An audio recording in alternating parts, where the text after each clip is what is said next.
resolution. 2 points. In the aftermath of the briefing yesterday, I've had good conversations with colleagues, and many have asked me about the distinction between the execution of a valid arrest warrant and a larger military operation. And I want to state very clearly that I do not challenge, nor does this resolution challenge, the execution of a valid arrest warrant against Nicolas Maduro. That valid arrest warrant, bringing him to justice in the United States, will be good for America and good for Venezuela. And we do not challenge that.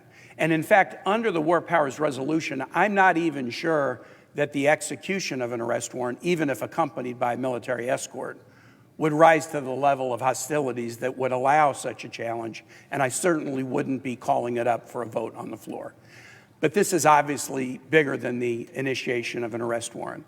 From the beginning on September 2nd, the striking of Venezuelan boats in open waters, the amassing of naval assets around Venezuela, the president's authorization of covert activities, the seizure of ships, the coordinated attack of the 150 aircraft that not only extracted President Maduro and his wife, but also bombed sites around the countries.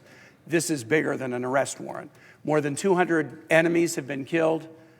U.S. troops have been injured. 2 are still hospitalized. And now we understand, after the hearing yesterday and what's been made public, this will go on for a long period of time. The seizure of oil, the dictation of terms about elections, and the politics of Venezuela will go on for years. This is not an attack on the arrest warrant, but it is merely a statement that going forward, U.S. troops should not be used in hostilities in Venezuela without a vote of Congress, as the Constitution requires. The second point I'll make, Mr. President, is this.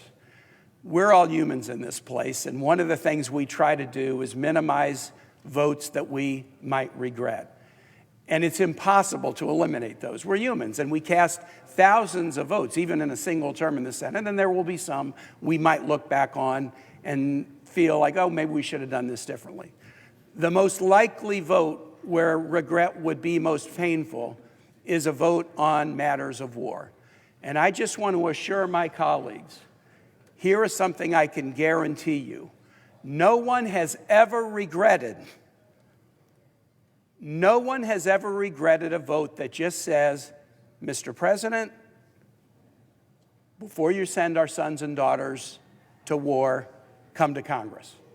That is a vote that no one has ever regretted and no one will ever regret.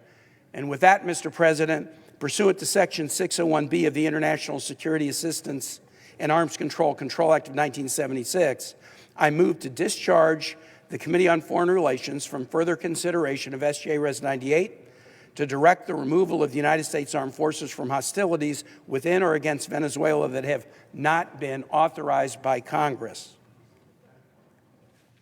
The clerk will report. Motion to discharge SJ Res. 98. Joint resolution to direct the removal of United States Armed Forces from hostilities within or against